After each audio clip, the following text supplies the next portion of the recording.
This episode of 2.5 Geeks is brought to you by Data Robotics Drobo. You may be familiar with Drobo for the home user, but for small to medium-sized companies, check out drobo.com/business for simple, sophisticated storage solutions for the enterprise. Coming up on 2.5 Geeks, we're talking about the Samsung Droid Charge 4G, NVIDIA's new graphics cards, Nintendo might own your soul, and a whole lot more. The bar has been set wicked fast. It rocked in the benchmarks. We're going to up the ante a little bit. Processing power, I kind of understand this. Welcome to 2.5 Geeks. I'm Iyaz alongside those lovable lugs from HotHardware.com, Dave Altavilla and Marco Chiappetta. How you guys doing? Good. How you doing? Good. Can't really complain over here. Sure you can. You just won't because you're a nice guy. That's right. Today we're all being nice. Lovable lugs. Yeah, that's, right. That's us. I've been called a lot of things. A nice guy is not one of them. Lovable lug is a first for me, I might add. There we go. Just being nice for the sake of being nice. I don't have to always be myself on air. Let's talk about technology instead. Forget about this love fest of nonsense. Let's talk about some other kind of nonsense. The Samsung Droid Charge 4G Verizon smartphone. It's a lot of words. But it's an Android phone, and I'm pretty sure that, Dave, you guys did a review about it. Yes. Could you tell us about it? No. Sorry, can't go there. Okay. No, I'm lying. I'll tell you a little bit. Then you got to go by the site and check the whole deal, though. So, it's a new phone put out by the folks at Samsung for Verizon's 4G LTE network. It is based on Android 2.2. It has a gorgeous 4.3-inch Super AMOLED Plus display, which, by the way, is sort of the next iteration of Samsung's Super AMOLED technology, which is even sharper, even better contrast, and actually slightly lower power as well. It is one gorgeous phone, a little bit designed around, if you've seen the Focus, kind of has I liken it to a sort of a muscle car kind of look. It's kind of got a little bit of a point on the two ends of the phone. Sort of shaped, sort of curved design, really nice, really sharp actually. And good looking phone, gorgeous display, and Android under the hood, so dialed in pretty well for starters. So beyond the actual styling differences, is there anything that sets this phone apart from the 700 Android phones out there? I mean, does this have like dual core, quad core, anything neat about it, or is it just it's another one of those? It's not bad in terms of the internal hardware. 1 gigahertz Samsung Hummingbird processor, which is really their last generation processor. If you remember, we talked about the Samsung Infuse last week, that big 4.5-inch Super AMOLED Plus based phone. That's got a 1.2 gigahertz Hummingbird processor, both of which, by the way, are single core chips. So, no great shakes in terms of CPU performance. But one of the things that Hummingbird has going for it is a robust graphics core. And so actually a little bit of extra multimedia horsepower under the hood for playing video and a little bit of light duty gaming as well, handset style, of course. But not the latest and greatest in terms of CPU, 1 gigahertz Hummingbird. So, but I would say for 90%, 99%, maybe the hardcore enthusiast may want something more. But for 99% of the population, this phone's got enough juice. What really sets this phone apart, and what I'm beginning to learn as I look at all these different handsets, from HTC to, whoever, Dell, Samsung, you name it. What really impresses me is Samsung's Super AMOLED displays. Super AMOLED, if you've ever seen one next to a standard, display, IPS or what have you, these things are just gorgeous and unbelievable viewing angles, great brightness, contrast, color, and just it's like very I don't know how to explain it. It stands out side by side versus another phone. You're like, wow, just looking at that display. It's a wow factor. It's one of those things you got to see to believe, and the photos probably don't do it justice. So go to a store, go check it out, and make sure you don't look at one of those dummy units. Let's talk about graphics cards with Marco. NVIDIA, not NVIDIA, that's silly. NVIDIA has GeForce GTX 560 cards coming out. Asus and MSI are making them. And I was reading about this, and if I was reading this right, if you buy a 560 from one company, it may not be as fast as a 560 from other companies. Could you explain that? Sure, this is actually a slightly different approach for NVIDIA with this launch. Normally, when a new GPU comes out, you'll see a reference design, and NVIDIA will set some reference specifications in terms of clock speed, memory size, outputs, and what have you. And there'll typically be some reference designs come out and some factory overclock cards. Then a little later, the custom cards arrive. With this launch, because the chip is basically a drop-in, it's the same GF114 as the 560 Ti, and it's a drop-in for some existing designs. Right out of the gate, just about every card we've seen is factory overclocked. There's a few using a reference cooler, but the two we looked at were completely custom designs, different PCBs, different coolers, different clocks. And you're going to see about a $20 to $25 price range for these variants for these cards, starting at about $199, going up to about $225, and all of them will have slightly different clocks.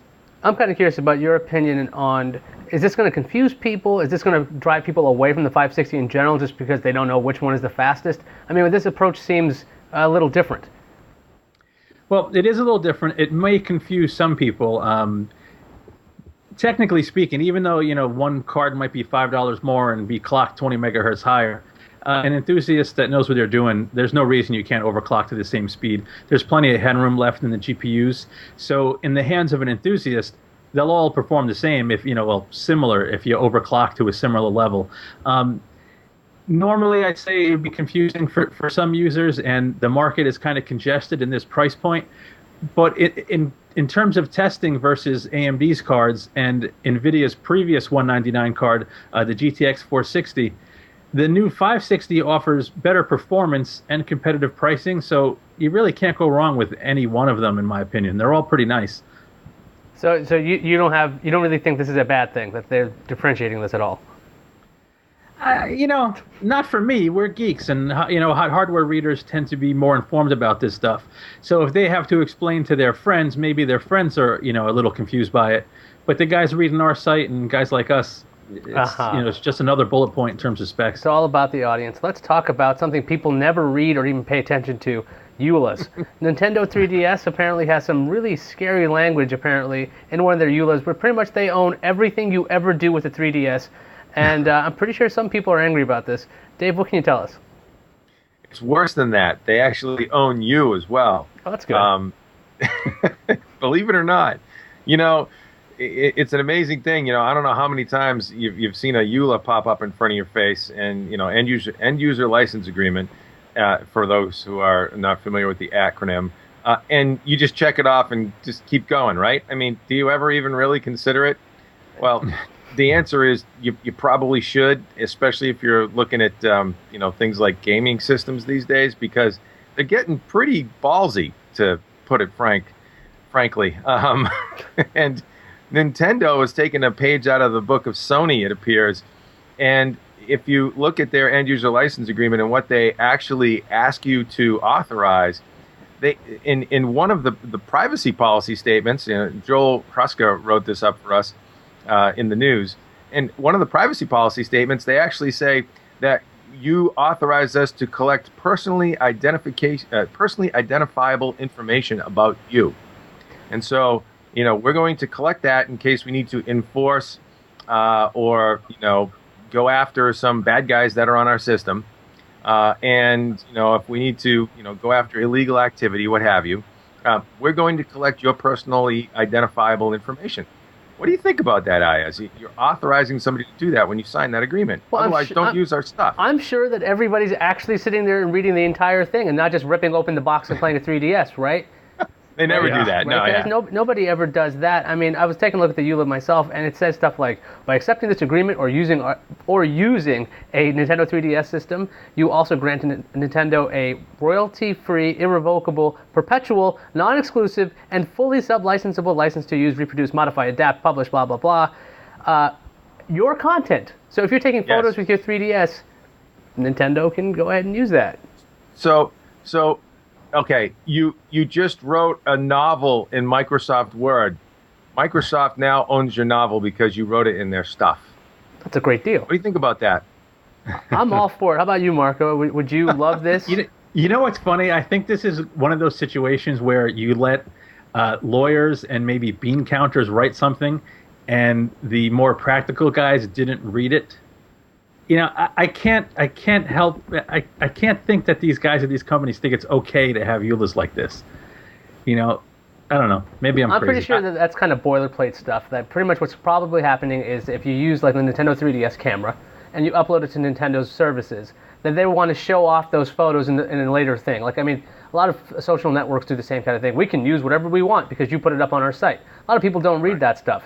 So the only positive thing about this kind of story is that it brings attention to it. People can become aware. And if you're really outraged, don't buy the 3DS or write to Nintendo. Unfortunately, if this is the case, I mean, they're saying that you agree by using the device. So you have to know. And I you hit the nail on the head there, Iyaz. I mean, that's what it's all about.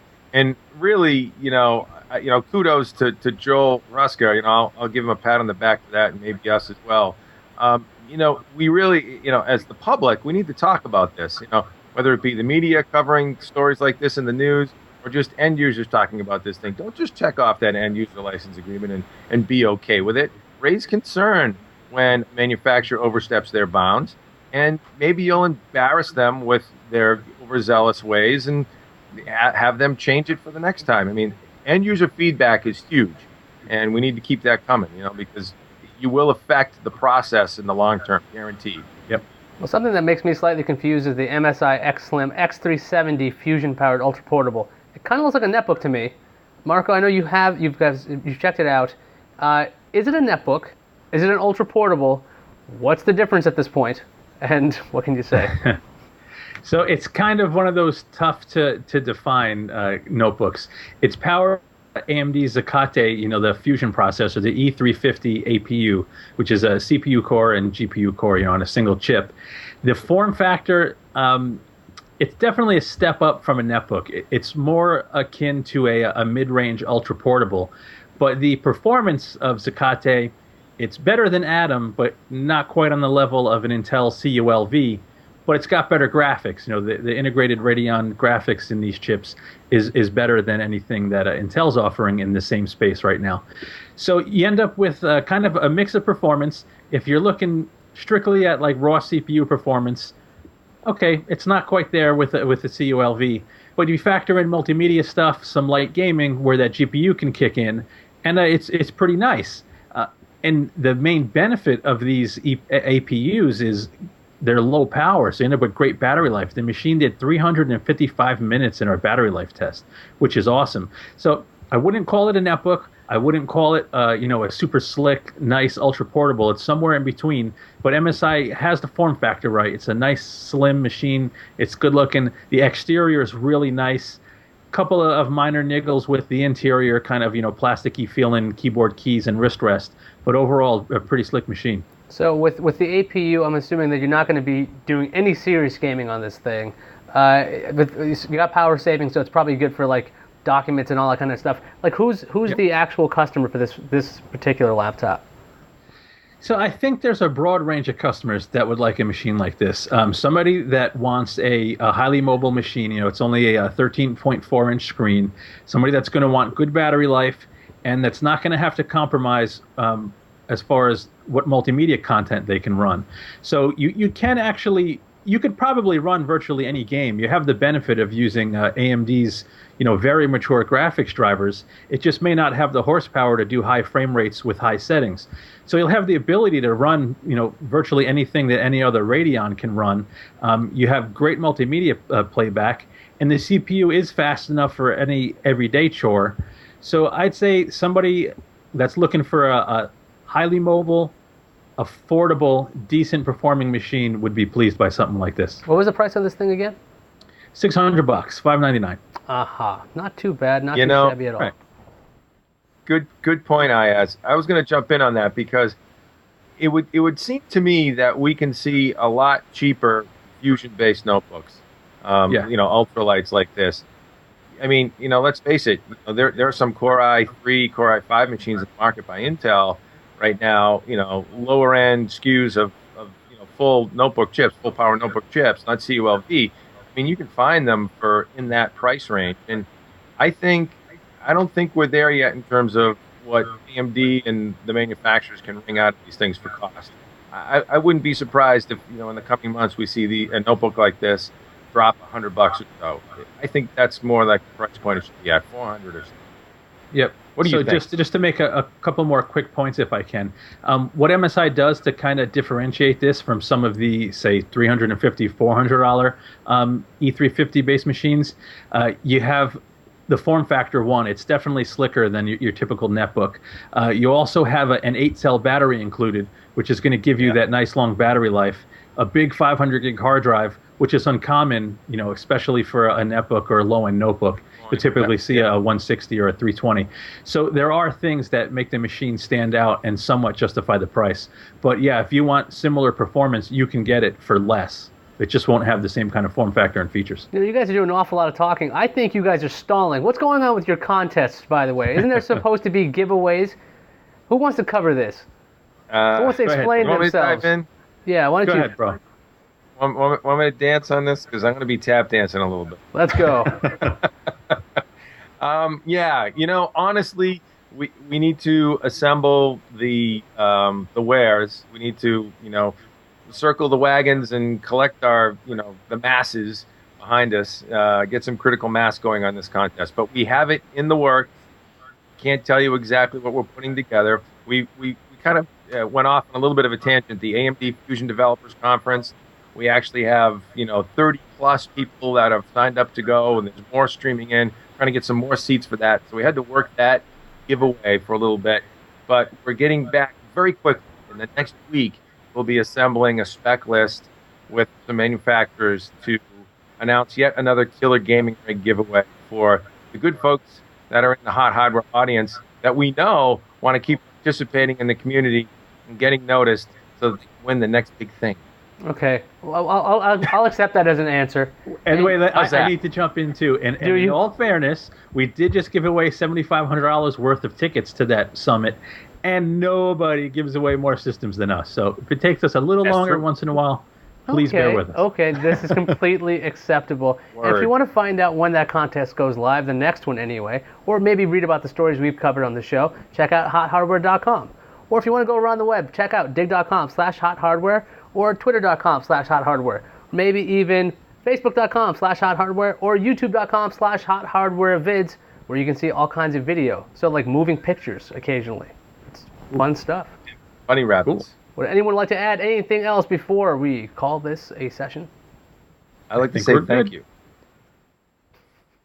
And that's it for this episode of 2.5 Geeks. Thanks for stopping by. We'll see everybody next week.